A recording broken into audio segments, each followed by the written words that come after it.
Begin this afternoon with a developing story out of Northern California. That's where a magnitude 6.0 earthquake shook people early this morning, and now cleanup is underway for many. San Francisco's been shaking, literally. A wild wave of earthquakes has rocked the Bay Area this past month, catching both locals and scientists off guard. From barely there microquakes in Broadmoor to sharp jolts that made folks jump in Berkeley and Loyola, the ground just won't chill. This sudden spike in seismic action has sparked fresh talk about California's legendary fault lines and what could be creeping around the corner. But here's what's really got experts buzzing. It's not just how many quakes hit, but where, how deep, and how tightly they're packed. All those patterns are dropping hints about the serious underground drama going down. According to Earthquake Track, the Bay Area logged 8 quakes over magnitude 1.5 in just 1 week, and 34 in the last month. Most of them were under 2.5 and slid by unnoticed unless you were glued to a seismograph. But a few were strong enough to make people stop mid-sentence. The biggest shake? A magnitude 3.0 near Loyola on July 8, 2025, just a few clicks southeast of the campus. It wasn't a monster, but it definitely made some noise. These smaller hits might seem minor, but they're warning shots, reminding us that serious pressure is building along Cali's infamous fault lines. And get this, a spooky little cluster lit up Berkeley too. A magnitude 2.4 rattled the area in the early hours of July 27th, punching through from 7 kilometers deep. The epicenter? Just under 2 miles from downtown. Windows shook. People dove for cover. It was one of those classic drop cover and hold on moments. Right after that quake near Loyola, nearby Broadmoor felt its own little shakeup. A pair of 1.6 magnitude aftershocks hit almost at the same time. That's not just coincidence. It points to a local stress release along the same fault segment. Even though they didn't cause any damage, they spotlight the crazy web of hidden cracks running through the East Bay Hills, and remind us how these smaller shakes could be early whispers of something bigger. Now let's talk about the real jaw-dropper. Loyola got hit with back-to-back tremors on July 8th. The first struck at 9:16 p.m. with a magnitude 3.0, and boom, just 40 minutes later, another one landed at 2.6. Both of these quakes popped off about 3 kilometers deep, where the Pacific Plate keeps grinding northwest, building up pressure that snaps in strike-slip movements. This spot hadn't been active for a minute, until now. Seismologists over at UC Berkeley are raising their eyebrows. They see these twin shocks as a red flag. They're calling it a potential incipient swarm. That's when pressure hops from one fault patch to another like a chain reaction. That means more shaking could be on the way. Meanwhile, Broadmoor's got its own regular rhythm. On July 27th, 2 microquakes hit just hours apart, also around 7 kilometers deep, north of Pacifica. These baby tremors barely touched 1.6 on the scale. Way too soft for people to feel, but don't brush them off. To geophysicists, they're golden clues, tiny hints of what's brewing beneath the surface. Scientists aren't just watching for the big booms, they're also tracking the slow creeps. Some faults don't crack in one explosive jolt. Instead, they move in sneaky slow motion, slipping bit by bit and triggering tiny tremors along the way. By studying these subtle patterns, researchers are learning how pressure builds up underground, and how small shakes might actually warn us about something way bigger coming. To really understand why even minor quakes deserve serious attention, you gotta zoom out and look at the wild tectonic dance under Northern California. San Francisco sits right on the edge between the Pacific and North American plates, and running through it all is the mighty San Andreas Fault, stretching around 800 kilometers through Cali like a ticking time bomb. This right lateral strike-slip fault handles most of the 50 millimeters of yearly plate motion, sliding past like 2 giant slabs in a never-ending grind. But it's not alone. The Hayward Fault Zone, slicing right through the jam-packed East Bay, is just as terrifying. Maybe worse. Experts warn it could drop a quake as powerful as the one that destroyed San Francisco in 1906. What makes Hayward even scarier? It cuts beneath soft, squishy, water-soaked bay mud. and that stuff amplifies the shaking like crazy. History already gave us a preview. Back in 1868, the Hayward Fault let loose a magnitude 6.8 quake that shook everything up. That quake came decades before the San Andreas finally snapped in 1906. Recent research is flipping old ideas on their head. Turns out the Hayward Fault and the Calaveras CS Fault might actually connect deep underground. If that's true, we're talking about a much longer, more dangerous rupture zone, one that could rip through the bay with a quake way bigger than anyone expected. That connection changes the game, raising the threat level for millions across the region. Just east of Hayward, the CS Fault slices through the foothills of Silicon Valley.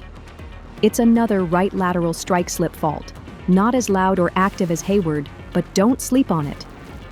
This fault has a history of moderate shakers popping off every so often like clockwork, and it runs right beneath places like Fremont and San Jose, areas packed with homes, schools, and tech offices. Now here's the kicker. In late June and early July, a cluster of magnitude 3.0 quakes hit the CS Fault. That's a loud hint that the seasonal stress is building up there too. These small jolts might be warming up locked sections of the fault that could snap loose in something way nastier down the line. To make sense of this, scientists look into what's called an earthquake swarm. It's different from your typical setup where one big quake drops, followed by smaller aftershocks. A swarm? That's when you get a bunch of similar-sized shakes one after another. Fast, unpredictable, and no clear main event. Swarms can be triggered by deep fluid shifts, pressure tweaks, or random stress slips underground. In the Bay Area, they usually point to fault zone fluid movements or tiny stress chain reactions. Spotting a swarm early, not mistaking it for regular aftershocks, is key for knowing if something way bigger is creeping up. Luckily, California's not flying blind anymore. The Shake Alert system is a total game changer. This high-tech setup gives people precious seconds of warning before the ground even starts to move. It works by catching the fast, early P waves using a massive web of seismic sensors, and then predicting when the more violent S waves are going to hit. Depending on how far you are from the epicenter, you might get just enough time to brace, and those seconds, they matter big time. They let trains hit emergency brakes, factories shut down heavy machinery, and hospitals lock into life-saving safety protocols before the chaos starts.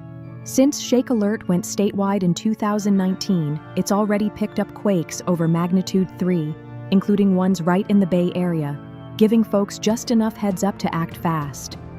But it's not just gadgets doing the work. Cities and utility companies have been grinding too. After the brutal Loma Prieta quake in '89 and the Northridge disaster in '94, California slammed down strict new building codes. Now you've got high-rises, bridges, and water systems reinforced with base isolators and tough concrete shear walls. In San Francisco, the spotlight's still on those old-school brick buildings, the unreinforced ones built before 1978. The city ain't playing. Owners are being told to either brace them or knock them down. That's helped drop the risk, but older neighborhoods and homes perched on hillsides still face serious danger, even during mid-sized quakes. The riskiest spots? Areas built on reclaimed land and bay fill, like the Marina District and Mission Bay. When a strong quake hits, all that soft, water-soaked soil can go straight up liquefaction mode. Back in 1906, folks said whole blocks sank or tilted like they were standing on quicksand. Today's geotechnical surveys have zeroed in on liquefaction danger zones, mapping out where the ground is most likely to go soft when a quake hits. That intel is now guiding smart development plans and retrofitting efforts, especially in vulnerable neighborhoods. Folks living in these zones get special tips, like how to strap down water heaters, reinforce weak foundations, and prep emergency kits, just in case the ground turns to jelly. But all this prepping has another side too. Quake anxiety is surging. Social media's been blowing up with posts after every tiny shake, no matter how small. Community forums stay buzzing, with people sharing stories and worries like clockwork. Local helplines say call volumes spike hard every time the ground wiggles even a little. Everyone's thinking about the big one, hoping it never comes. but knowing it just might. To calm nerves and boost readiness, cities now run neighborhood workshops and massive public drills. One of the biggest? The Great California Shakeout. Last year, over 1 million people took part, all practicing what to do when the shaking starts. Meanwhile, top-tier schools like UC Berkeley and Stanford are in the lab, pushing science forward with crazy, powerful simulations. They're modeling thousands of earthquake scenarios, using everything from fault slip rates to underground soil types. All that data goes into hazard maps, the kind that shape insurance prices, emergency plans, and where to pour money into safer infrastructure. And here's the jaw-dropper. The newest Uniform California Earthquake Rupture Forecast says there's a 72% chance the Bay Area will get rocked by a magnitude 6.7 or higher quake in the next 30 years. Let that sink in. Even with decades of planning and drills, the Bay Area's still sitting on shaky ground, and the stats prove it. These numbers hit hard, but they matter. They fuel the push to keep building resilience, not just reacting. California's still leading the pack when it comes to seismic research and disaster prep, pouring big money into it. Groups like the Bay Area Earthquake Alliance are linking up government agencies, power companies, and private businesses to lock in smarter, faster strategies for cutting down risk. We're talking about everything from reinforcing power grids across the Bay to pushing shake alert warnings straight to your phone through mobile apps. Thanks to tight public-private partnerships, fresh tech doesn't just sit in labs, it gets out in the real world fast, keeping people safe. Now, with all these tremors, whether it's the tiny rumbles under Broadmoor or the stronger jolts near Berkeley and Loyola, it's easy to start wondering, is the big one coming? But here's the truth. Earthquake science isn't crystal ball magic. It's all about probabilities, not predictions. Clusters of small quakes can mean stress is building in certain spots, but no tech, not even the most advanced gear, can tell exactly when or how hard the next big quake will strike. That's why experts keep repeating, what we're seeing right now is normal for the Bay. It's active, sure, but it's not a clear sign that something massive is around the corner, at least not yet. The Bay Area doesn't just shake once in a while, it averages hundreds of small earthquakes every year. That's just how life goes when you're living on a major plate boundary. But here's the upside. Every single tremor is a chance to learn something new. Geophysicists dig into the quake waveforms to unlock deeper secrets about fault behavior, while engineers study how the ground moved to sharpen building codes and design safer structures. Even the public's reaction to shake alert warnings gets tracked, and that data fuels smarter education campaigns, exposing weak spots in community prep that can be fixed before the next big shake. In that way, all this seismic stress becomes fuel for stronger, safer cities. But it's not just about the quakes themselves. Scientists are also keeping a sharp eye on secondary hazards. We're talking landslides, busted gas lines, and other chaos that can hit after the shaking stops. The steep hills around San Francisco are known to slide when the ground rumbles hard, so ongoing mapping projects are hunting down the most at-risk zones before it's too late. Utility crews are stepping up too, reinforcing pipelines and installing quick shutdown valves to cut off gas flow fast if a quake snaps a line. That move could prevent massive fires and stop a disaster from turning into a catastrophe. And now, San Francisco's Board of Building Inspection is locking in on another hidden danger. Those mid-century, non-ductile concrete buildings still standing in the city's skyline. Built without modern flex standards, these buildings don't bend, they break. And that's a silent threat that can't be ignored. Recent reports are sounding the alarm. Nearly 4,000 buildings in San Francisco could be at serious risk of collapse or major damage in a big quake. That bombshell has sparked a push for a seismic safety screening program that would force property owners to bring in licensed engineers to evaluate their buildings from the ground up. This screening rollout is set to unfold over the next 2 years, aiming to create a clear list of high-risk buildings, starting with downtown hotspots like Soma and the Tenderloin, both built on shaky ground made of landfill and bayfill that amplifies earthquake damage like crazy. While the new rules stop short of forcing retrofits just yet, they do lay out voluntary safety standards and instruct city officials to crunch the data from these inspections. That info could soon shape new retrofit laws down the line. And with a searchable public database in the works, the goal is to bring both landlords and renters into the conversation, giving people real answers, not guesswork, and pushing for action before disaster hits. But here's the shocker: despite living right on one of the world's most active fault zones, less than 15% of Bay Area homeowners have earthquake insurance. National surveys show most Californians are way off in estimating how much damage a quake could cost them. Even a moderate shake can leave folks shelling out $5,000 to $25,000 per home in repairs. That's a heavy hit, and for many, one they're just not ready for. Earthquake insurance in California ain't cheap, and that's putting it lightly. Premiums swing wildly depending on your home's age, how it's built, and how shaky your zone is. The median cost? Around $1,300 a year, nearly 4 times the national average. And it gets worse. Most policies come with sky-high deductibles, often 10% to 20% of your home's insured value. That's enough to scare off plenty of folks, especially in lower-income areas where affordable coverage is already hard to find. Insurance experts say this is a massive hole in our safety net. Underinsurance isn't just a personal risk, it's a threat to the whole community's ability to bounce back after a quake. That's why advocates are pushing for smarter public outreach and discounts for retrofitted homes, real incentives that could help close the gap and protect everyone, no matter their income.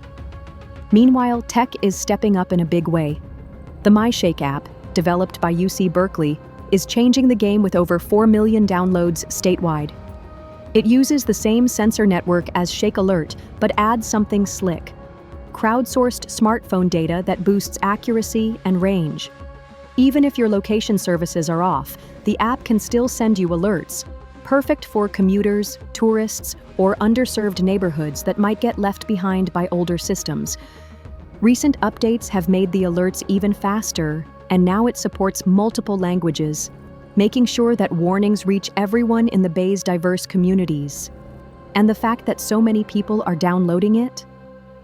That's proof of a major cultural shift. Earthquake prep is no longer some once-a-year checklist. It's becoming part of daily life, just like checking the weather or traffic. The California Earthquake Authority, CEA, is making moves too. They've got a premium calculator that helps folks run through different insurance scenarios based on their home's details and how much coverage they want. Most policies cover 10% to 20% of the home's insured value, with extras available for personal belongings and temporary housing after a quake hits. You still have to buy CEA coverage through a participating insurance provider, but here's the real tip. Brokers say shopping around can seriously cut down costs. If you've got upgrades like base isolation, reinforced cripple walls, or automatic gas shutoff valves, those features can unlock major premium discounts. In the last few months, the CEA rolled out a grant program aimed at high-risk neighborhoods, offering to cover up to 50% of retrofit costs. The goal? Make insurance way more affordable and push more people to get covered. Early results show a small but promising boost in sign-ups, especially in places that were always underinsured. It's proof that when you mix money, help with real support, folks are way more likely to take action. On the ground, San Francisco's Neighborhood Emergency Response Team, NERT, is leveling up too. They've expanded their crew of volunteer trainers and are now hosting hands-on workshops in fire stations, schools, and community centers across the city. These sessions go deep, covering quake first aid, light search and rescue, and how to organize your block when emergency crews are still scrambling. What's wild is that it's all low-tech, high-impact stuff, like making stretchers from jackets, using tape and markers to tag injuries, and learning to size up damage fast with whatever you've got at home. Simple moves, but they save lives when every second counts. Since launching, NERT has trained and certified over 10,000 volunteers, building a powerful, decentralized network of neighbors who can step up during emergencies. These volunteers aren't just trained, they're equipped to support the most vulnerable in their communities, like seniors and people living with disabilities. The program's growing success has even sparked talks about expanding NERT into corporate emergency plans, showing it's scalable and just as useful for offices as it is for neighborhoods. Now, under Mayor Daniel Lurie's new leadership, the city's stepping up big time with Ready SF, a bold emergency prep campaign that brings everything under one roof with a modern, interactive online hub. It replaces the outdated SF72 site, and it's loaded with next-gen tools, from live risk maps and custom checklists to real-time alerts for earthquakes, floods, and wildfires tailored to your exact neighborhood. One standout feature, the Build a Kit tool. It asks about your household size, pets, or medical needs, and then builds a personalized supply list, complete with links to local stores so you can grab what you need fast. But Ready SF isn't just digital, it's hitting the streets too. Multilingual community liaisons are hosting in-person workshops in Spanish, Cantonese, Tagalog, and more, making sure non-English speakers aren't left out. By teaming up with neighborhood groups, Ready SF is turning emergency prep into a grassroots movement, empowering people block by block and making preparedness a community thing, not just a personal one. Behind the scenes, scientists are using some serious space tech to track what's happening beneath our feet. Geophysicists are now combining INSAR, interferometric synthetic aperture radar, with GNSS, global navigation satellite systems, to spot even the tiniest ground shifts across the Bay Area. We're talking millimeter-level precision. A recent study published in Remote Sensing of Environment showed that blending INSAR and GNSS time series can reveal seasonal sinking and rising patterns, caused by everything from groundwater pumping to the weight of massive infrastructure. Why does that matter? Because all that stress and strain affects fault zones differently. Some areas creep slowly, others stay locked and ready to snap. These measurements help sharpen our earthquake risk models by showing exactly where and how strain is building up. By syncing satellite flyovers with live GNSS data, scientists can now track transient stress shifts, like those triggered by heavy rainfall or changing reservoir levels, which sometimes spark mini quake swarms. And there's more. A method called Small Baseline Subset, SBAS-INSAR, is pushing things even further. By blending ascending and descending satellite tracks, this tech boosts sensitivity and cancels out noise from tides and the atmosphere. No ground sensors needed. A recent Journal of Marine Science study used this approach to lock in on vertical land shifts along California's coast, with no calibration points at all. This kind of near real-time deformation mapping is a game changer for public safety. Agencies like Caltrans can now monitor bridges, aqueducts, and levees sitting on fault lines and immediately flag what needs inspecting after a quake. It's high-tech protection, keeping structures solid and communities safer. Meanwhile, out in the field, geologists just dropped a major update. A previously unknown creeping strand of the Concord Fault has been discovered, stretching more than 7 kilometers farther south than anyone thought. Using a mix of LiDAR scanning, trenching, and INSAR imaging, scientists spotted continuous movement near the surface, proving that this fault segment isn't locked like we once believed. And that's huge, because when one section of a fault creeps, it can pass stress along to the locked segments nearby, possibly upping the quake risk in towns like Walnut Creek and Concord. Researchers are now watching closely to see if this new strand shows signs of episodic tremor and slip, a strange pattern seen on other creeping faults that can mess with earthquake timing and make forecasting way harder. Now let's talk tech. The brand new Shake Alert version 3 is here, and it's got serious upgrades. It now pulls in real-time geodetic data from GNSS to help fine-tune magnitude estimates as a quake unfolds. Even better, it features a smart new tool called the Alert Pause, which gives operators the power to balance speed and accuracy, especially near the epicenter. How does it work? It blends seismic P-wave pics with GNSS motion data, helping the system spot when a quake is getting bigger and fast. That means more warning time during massive, slow-building ruptures. And in noisy places, like cities with trains or heavy machinery, the alert pause holds off on blasting notifications until it's sure, cutting false alarms by 15% without losing precious seconds. It's a huge win for accuracy and another step forward in keeping people ready before the next big shake hits. Landslide risk isn't just a side note, it's a major threat hanging over San Francisco's hills and the East Bay foothills. That's why researchers are going next level, using machine learning to create powerful landslide prediction models. These systems combine data from INSAR ground shift readings, past landslide maps, and high-res satellite images to assign hazard scores to different slopes. And those scores help shape evacuation plans, land use rules, and even road safety priorities for places like the twisty, landslide-prone stretches of Highway 24. In real life, that means after a moderate quake hits, agencies can now predict which hills are most likely to fail in the next few days, when rockfalls and debris flows become serious threats for drivers and families living nearby. But it's not just about tech. Equity is front and center in these efforts too. The Community Youth Center of San Francisco, CYC, is making sure earthquake prep doesn't leave anyone behind. Through their Community Safety Outreach (CSO) program, they host free workshops across the city's multicultural neighborhoods, teaming up with local churches, nonprofits, and cultural groups to get the message out where it matters most.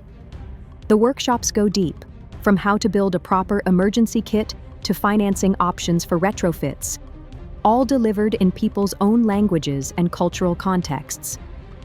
So far, over 5,000 residents have joined sessions in Cantonese, Spanish, and Tagalog, helping build trust and closing the prep gap for non-English speaking communities. Because real resilience means everyone is ready, not just those who speak the loudest. Follow-up evaluations say it loud. People who've taken part in these workshops are twice as likely to have a full emergency kit and a family communication plan ready to go. It's proof that grassroots programs are really working to boost community resilience where it matters most. Zooming out, San Francisco's making big structural moves too. The city's 2025 Local Hazard Mitigation Plan, built in collaboration with Cal OES and FEMA, lays out an all-in strategy for reducing earthquake risks. The plan's not just for first responders. It brings together emergency services, transit departments, public health teams, and private utility companies to sync up emergency response plans like never before. A big feature? A centralized geospatial platform that lets officials see real-time maps of damage reports, shelter availability, and infrastructure status, all in one place. That kind of live data could save lives when every second counts. And they're not stopping there. The plan also puts major focus on retrofitting lifelines like water mains, internet lines, and cell networks. Because when those fail during a quake, recovery gets way harder. By combining funding from FEMA grants to local bonds, San Francisco is building a financially sustainable roadmap for stronger resilience over the next decade. Even the classroom's getting in on it. The Department of Emergency Management has teamed up with the Board of Education to bring earthquake science and safety lessons into K-12 schools. This year alone, they've reached over 55,000 students, using interactive simulations to teach how fault lines move and why preparation matters. Students aren't just learning from books anymore, they're building their own seismometers. In schools across the Bay Area, kids are now diving into hands-on projects, creating DIY sensors with Arduino kits, and analyzing live earthquake data streamed directly from UC Berkeley's seismometer network. It's a powerful STEM approach that does more than explain earthquakes. It's inspiring the next wave of geoscientists, engineers, and emergency leaders ready to handle California's shaky future. And it's not just the classroom stepping up, the private sector is in the game too. Tech giants in Silicon Valley have started plugging Shake Alert APIs straight into their workplace safety systems. So when an alert drops, sensitive manufacturing lines pause and data servers lock down automatically, cutting losses and protecting equipment. Critical infrastructure teams are doing the same.